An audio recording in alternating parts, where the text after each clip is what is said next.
your girl, the real deal, Anita Gill. It's my story time. It's about me. I want to tell you when I first saw a white person and how I was confused as a young girl coming up, marching in the Martin Luther King uh, parades and looking at what was going on with the in the black and the white community. I was confused coming up. Okay, here we go. When I was a young girl, I always tell you, I said I was like about a good, probably in the second grade, third grade, just like the little kids now. I was like, I say I about like in the third grade. And I couldn't understand what was going on back in the days when I was looking at black people, getting beat up and sprayed down. And when you young like that, you get confused. You get scared, you don't your mama tried to explain to you, but you're not at that time, you're not understanding. So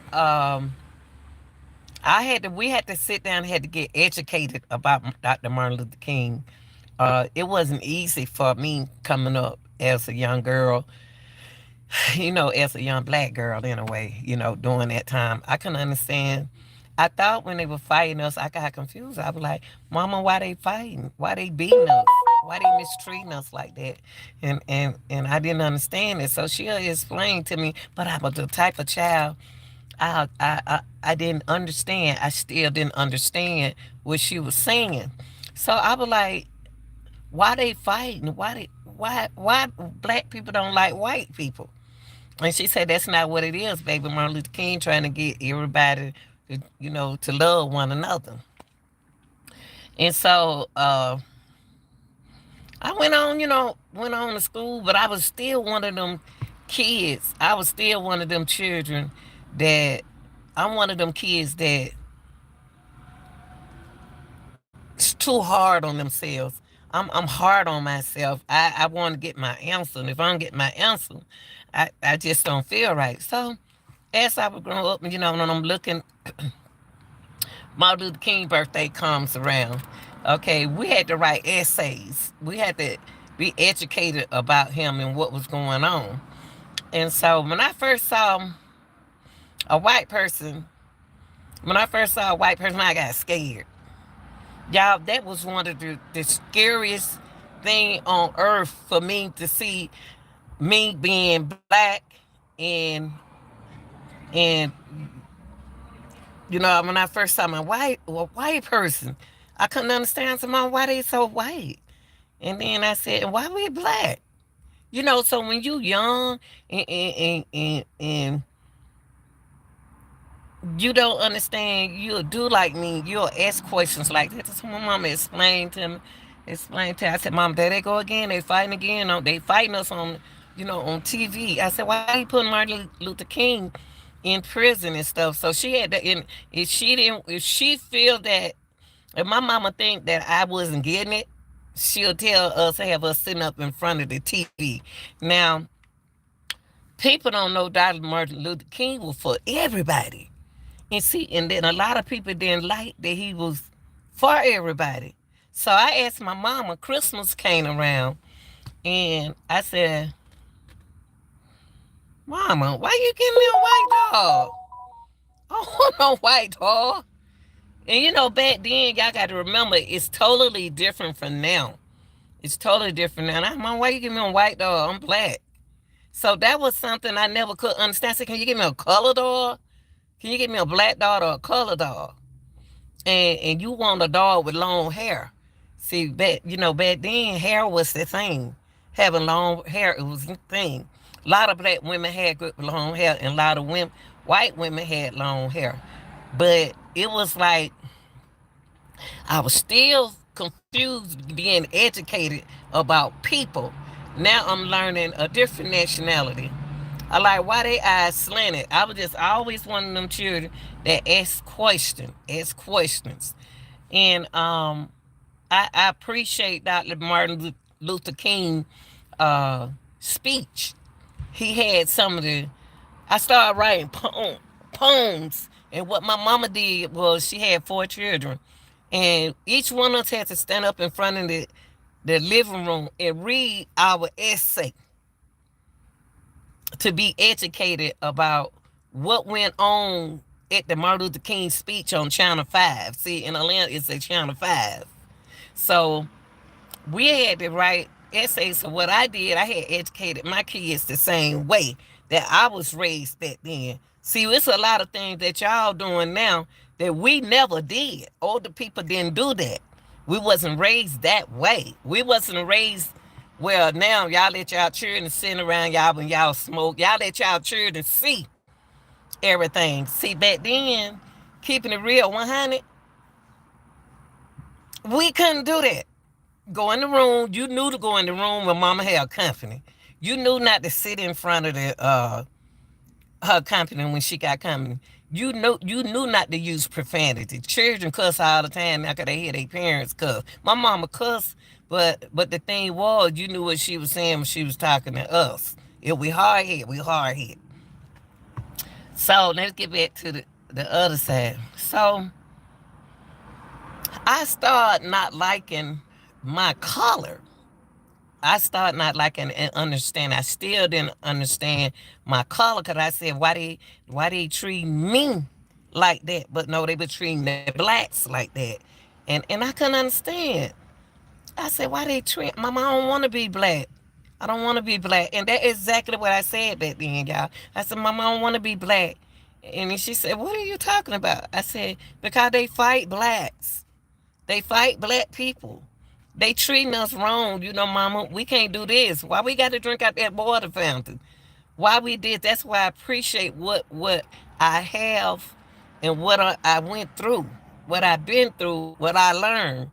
I appreciate that, but I didn't want to be black, and the only reason I didn't want to be, I really wanted to be where I can get, so I can understand back then when they had that Cindy Poitier was in that movie called Imitation of Life. I cried when I saw that movie because it was a light mixed girl when her mama was black like me, and when the girl was mixed and she lived with a white girl. And the back, see, got to remember, I was back then when all that was going on. So when they found out, they thought she was white. They didn't know she was she had a black mama. Until the mama went up to her and called her name. And she ran from her mama. She told her mama she didn't want that to be her mama. So I understood the imitation of life. I understood that movie. Because I went through what that young lady girl went through. But when her mama died, when she know her mama was dying, she came to her mama. She had to be taught appreciate who you are. Appreciate what you are, what color you are. Appreciate that. And when I hear people from mine, I know whites do it, everybody else do, but I'm talking about me. When I hear people, period, talk about another color, or either my color, even it's my color, call somebody, it's kind of hard to make y'all understand. I couldn't understand a lot of stuff. And then too, I said myself, my grandmama would look like she was mixed. Now I'm really confused. My grandmama looked like she was mixed. My mama was Indian. And then I said, well, how auntie hair long? My auntie was dark skinned, pretty lady with her hair long. And I said, well, how she get black? So back then, it's a lot of questions that we ask and learn through our ancestors. Ancestors were very important back then. Now I can't trust that ancestor thing. I don't even want to. When my daughter said they was on it, I was like, y'all was on it? Y'all don't know. Then they asked me, Mama, do you know who so-and-so, so-and-so? I said, uh-uh. I said, I don't know them people, and don't either. So time is different. Y'all got to understand, y'all grandmamas, y'all got to understand that y'all grandmothers and mothers now, y'all didn't go through. Y'all, it was so hard, but it made me smart. It made me learn. It made me appreciate what I got. It made me understand what other people go through, not to judge. It made me want to help people. That's why money makes a difference, but because I had to pay my bills. But it makes me want to help people. And I say, if I'm hurting them, when I give a person $1 at the stop sign, either I don't want the bottle of water, I tell them to keep the bottle of water, here go $1. It look like I just want them to know that I'm giving back. We used to giving back. So nobody will understand why you like, why you like to help people, why you love people, because y'all don't know what I've been through. See, when I hear somebody say F Martin Luther King, you shouldn't be saying that. Because he made it. A lot of people were blacks and white were mad because he made it where we can join together. So you can't get mad. I learned this also. I got educated and learned that this is what I did, y'all young teenage. I was teaching myself, and then I would hang around. If I'm in high school, I hung with a college girl, and I listened to her speak because I asked questions. My mama always told us, if it's something you don't know, ask questions. But the generation started changing, so I told my children, if you want to know something, ask. Okay, but then I have to catch them before they ask somebody. I said, "What are you about to ask them?" No, mama, I said, "What are you gonna ask?" See, these days you have to ask your children, "What are you about to ask them?" Cause I don't want you to say the one thing and then I have to go off. That's different from our time. Y'all got to understand, we was raised. It's when you turn 18, you got to go. That's the way I was raised. Time has changed. And the way time is, it's kind of hard for you to throw your children out there at 18. It's kind of hard to throw them out there, not for everybody, but some people. So before I do that, I had to take some smart steps. So 18, I was gone. Ain't never been back. But I learned through my journey. It was hard, a little harder than this. So I had a dog that I had since I was in the seventh. When my mama moved, it was them Chrissy dog. You pull their head at the top, and they had long hair. And every Christmas, I wanted a dog and calling the dog hair. Hair was everything back then. Now it's not. So they let y'all know the difference from now and then. So our shapes back then, we want to be shaped like a Coca-Cola bottle. Y'all don't know what I mean by a Coca-Cola bottle because y'all don't know how the Coca-Cola bottle was shaped. Coca-Cola bottle, you had nice curves. You had nice curves, and then. So I would tell people, you can't stop people from being prejudiced. Prejudice is gonna be here.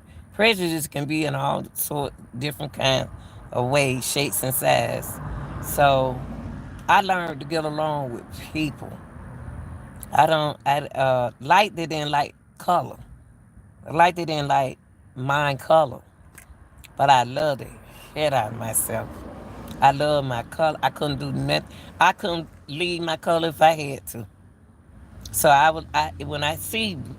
when I look at YouTube and I see blacks going against blacks on YouTube, when I hear blacks cussing and fussing and stuff like that on YouTube at among each other, y'all know what? The first thing that embarrassed me. That embarrassed me because we doing what we were. They don't. We doing. Hold up, yeah. Hold on. Let me see. 131. we are acting like they say we act, and I get embarrassed. But that's my story. Now, one day I want to hear your story. It is what it is, okay? Y'all like, share, and subscribe. The real deal, Anita Gill. I'm just keeping it real. Okay? I'm out. I know.